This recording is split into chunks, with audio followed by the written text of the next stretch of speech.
Hi friends, today நம்ம என்ன topic discuss பண்ண போகிறோம் அப்படிங்கிறது ஆல்ரெடி உங்களுக்கு தெரிஞ்சிருக்கும். ஸோ வாங்க நம்ம டைரெக்டாக டாபிக்குள்ளே போயிடலாம். அதாவது தந்தலை கடந்தவர்களினுடைய அடையாளங்கள் என்ன அப்படிங்கிறத நம்ம பார்க்க போகிறோம்.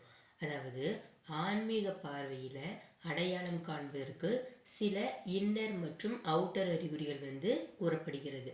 அதாவது இது பார்த்திங்கன்னா மத நம்பிக்கை கிடையாது, அனுபவமும் விழிப்புணர்வு அடிப்படையிலான சித்தர் விளக்கம் தான் இந்த தந்தலை கடந்தவர்களின் அடையாளங்கள். ஃபஸ்ட்டு சுருக்கமாக தந்தலை அப்படின்னா என்னன்னு நம்ம தெரிஞ்சுக்கிட்டாதான் அதை கடந்தவர்களுடைய அடையாளங்கள் நம்ம கண்டுபிடிக்க முடியும். அதாவது தந்தலை அப்படிங்கிறது நமக்குள்ளே இருக்கக்கூடிய அகங்காரம், ஆசை, பயம், பற்றுதல், இந்த நான்கினுடைய முடிச்சு தான் தந்தலை. அப்போ அந்த தந்தலை கடந்தவர் அப்படின்னா இந்த முடிச்சுகளை எல்லாம் தாண்டி சாட்சி நிலையில் நிலைத்தவர்கள் தான் தந்தலையை கடந்தவர்கள் அப்படின்னு சொல்லுவாங்க. சரி, இதனுடைய உள் அடையாளங்கள் முக்கியமானது என்னது அப்படின்னா எதிர்வினையே இல்லாத ஒரு அமைதி. அதாவது திட்டினாலும் சரி, புகழ்ந்தாலும் சரி, உள்ளே எந்த ஒரு அதிர்வுமே இவங்ககிட்ட இருக்காது. அதாவது கோபம் வராது, அப்படியே கோபம் வந்தாலும் அந்த கோபம் பார்த்திங்கன்னா உடனே கரைந்து விடும். இது பார்த்திங்கன்னா நடிக்கக்கூடிய அமைதி கிடையாது, இது இயல்பாகவே இருக்கக்கூடிய அமைதி. நீங்கள் திட்டினாலும் சரி, புகழ்ந்தாலும் சரி, அவங்க எதுக்குமே பார்த்திங்கன்னா ரியாக்ட் பண்ண மாட்டாங்க. அதுக்காக அவங்க நடிக்கிறாங்க அப்படின்னு அர்த்தம் கிடையாது. அவங்களுக்கு அந்த உள்ளுணர்வும் அந்த அனுபவமும் அதிகமாக இருக்கும். அதனால் அவங்களுக்கு அந்த இயல்பான அமைதி இருக்கும். அடுத்தது நான் அப்படிங்கிற அந்த அகங்காரம் குறைந்து நிலை அப்படிங்கிற அதிகமாக, நிலைனா எல்லா அனுபவம் இருக்கக்கூடிய நிலை அவங்களுக்கு அதிகமாக இருக்கும். ஸோ அதனால் நான் தான் இதை செஞ்சேன் அப்படிங்கிற அகம்பாவம் அவங்கக்கிட்ட இருக்கவே இருக்காது. ஆனால் தன்னம்பிக்கை பார்த்திங்கன்னா இவங்கக்கிட்ட குறையவே குறையாது. அதாவது ஈகோ இருக்காது, ஆனால் கிளாரிட்டி மட்டும் அவங்கக்கிட்ட நிறைய இருக்கும்.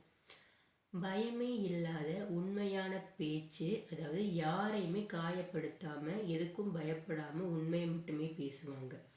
அதாவது தேவையில்லாத பேசாமல் தேவையானதை மட்டும் பேசுவாங்க. அதாவது ஒரு அமைதியான தீ மாதிரி பார்த்திங்கன்னா இவங்க இருப்பாங்க. இவங்களுக்கு தனிமை பார்த்திங்கன்னா மிகவும் பிடிக்கும். ஆனால் அது கூட்டமாக இருக்கணும் அப்படிங்கிற அவசியம் கிடையாது. ஸோ மனிதர்கள் பிடிக்காது அப்படிங்கிற இதுக்கு அர்த்தம் கிடையாது. தனிமையாக இருக்கிறதுல அவங்களுக்கு நிறைவு இருக்க மாதிரி அவங்க ஃபீல் பண்ணுவாங்க. அடுத்ததாக மரணம், இழப்பு, அதுக்கப்புறமா ஏதாவது ஒரு மாற்றம், வாழ்க்கையின் மாற்றம் குறித்து அவங்களுக்கு அச்சமே இருக்காது.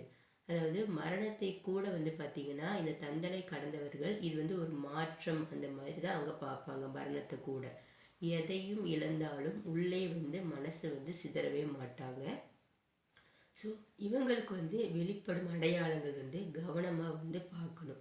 அதாவது பார்வை, இவங்களுடைய கண்களில் இருக்கக்கூடிய அந்த பார்வையினுடைய ஆழம் அதிகமாக இருக்கும்.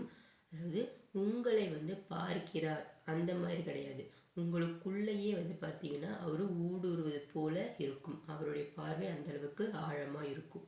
குறைவான ஆசை மட்டுமே வைத்திருப்பார்கள். அதாவது அதிகமான நிறைவு, தேவையில்லாத இந்த பொருள், புகழ், பதவி இது மீதெல்லாம் அவங்களுக்கு ஆர்வமே இருக்காது. அது கிடைச்சாலும் அதை பெருசாக கொண்டாட மாட்டாங்க. ஸோ நேரம் பற்றிய அலட்சியமும் அவசரமும் இவர்களுக்கு இருக்காது. அதனால் எதிர்பார்ப்பும் அதிகமாக இருக்காது. இப்போது இருக்கும் நிலையே போதும் அப்படிங்கிற உணர்வு அவங்களுக்கு இருக்கும். ஸோ சித்தர் சொல்லக்கூடிய மிக முக்கியமானது, யார் ஒருவன், அதாவது தந்தலை கடந்தவன் தன்னை தானே அடையாளம் காட்ட மாட்டான், அவனை உணர்ந்தவன் மட்டுமே அவனை அறிய முடியும். அதனால தான் அவர் தன்னை சித்தர், ஞானி அப்படின்னு சொல்லிக்க மாட்டாங்க. ஸோ அவங்க சித்தர், ஞானி அப்படின்னு சொல்லிக்க மாட்டாங்க. அதனால் ஃபாலோவர்ஸ் நம்மளை ஃபாலோ பண்ணணும் அப்படிங்கிறத வெளிப்படுத்துறதுக்கு அவங்க முயற்சி செய்ய மாட்டாங்க. ஆனால் உங்களுக்குள்ளே பார்த்திங்கன்னா மாற்றம் வர அவங்க செய்வாங்க. ஆனால் தன்னை தான் காரணம், உன்னோட மாற்றத்திற்கு நான் தான் காரணம் அப்படின்னு சொல்லிக்க மாட்டாங்க. ஸோ இந்த மாதிரி இருக்கிற அடையாளங்கள் பார்த்திங்கன்னா தந்தலை கடந்தவர்களுடைய அடையாளங்கள். சரி, போலியான அடையாளங்களையும் பார்த்திங்கன்னா நம்ம கண்டுபிடிச்சிடலாம். அதாவது அதிகமாக ஆசையை வெளிப்படுத்துறது, எனக்கு மட்டுமே பவர் இருக்குது அப்படின்னு சொல்கிறது, தன்னை தானே உயர்த்தி பேசிக்கிறது, நான் மட்டும்தான் உண்மை அப்படின்னு சொல்கிறது, பணம் புகழ் மீது அதிகமாக கவனம் செலுத்துறது. இந்த மாதிரி கேட்டகரியில் இருக்கிறவங்க போலியான தந்தலை கடந்தவர்கள் அப்படிங்கிறத நீங்கள் கண்டுபிடிச்சிடலாம். ஸோ இதெல்லாம் வந்து பார்த்திங்கன்னா தந்தலை கடந்தவர்கள் அல்ல அப்படிங்கிறதுக்கான அறிகுறிகள். ஸோ அதுக்காக இதை சொன்னேன். ஸோ தந்தலை கடந்தவரை அடையாளம் காண நீங்களும் வந்து பார்த்திங்கன்னா தந்தலையை வந்து கடந்திருக்க வேண்டும். அப்போ தான் வந்து யார் வந்து உண்மையாக வந்து பார்த்திங்கன்னா அந்த தந்தலை நிலையை கடந்திருக்காங்க, யார் வந்து பொய்யா வந்து தந்தலை கடந்திருக்கு அப்படின்னு சொல்லி உங்களை ஏமாத்துறாங்க அப்படிங்கிறத நீங்கள் ஈஸியாக வந்து கண்டுபிடிச்சிடலாம். அதாவது நீங்கள் தந்தலை ஒரு வேளை கடந்திருந்தீங்க அப்படின்னா யாரையாவது ஒருத்தவங்களை வந்து மீட் பண்ணும்போது அமைதி வந்து உங்களுக்குள்ளே வந்து தொற்றும், கேள்விகள் வந்து பார்த்திங்கன்னா குறைந்து போகும், உள்ளே வந்து பார்த்திங்கன்னா ஒரு சரி அப்படிங்கிற உணர்வு வந்து வரும். ஸோ உங்களுக்கு வந்து பார்த்திங்கன்னா இந்த வீடியோ கேட்டது மூலிமா நீங்கள் தந்தலை நிலையை கடந்த நிலையில் இருக்கீங்களா இல்லையா அப்படிங்கிறது உங்களுக்கு ஒரு கிளாரிட்டி கிடச்சிருக்கும். ஸோ இந்த வீடியோ வந்து உங்களுக்கு யூஸ்ஃபுல்லாக இருந்துச்சு அப்படின்னா நம்ம சேனலை சப்ஸ்கிரைப் பண்ணுங்கள், லைக் பண்ணுங்கள், ஷேர் பண்ணுங்கள். நாளைக்கு நம்ம இதை விட இன்னொரு பெஸ்ட்டு டாப்பிக்காக லைஃப்க்கு யூஸ்ஃபுல்லாக இருக்க டாப்பிக்காக நம்ம மீட் பண்ணலாம். Thank you all my subscribers and viewers.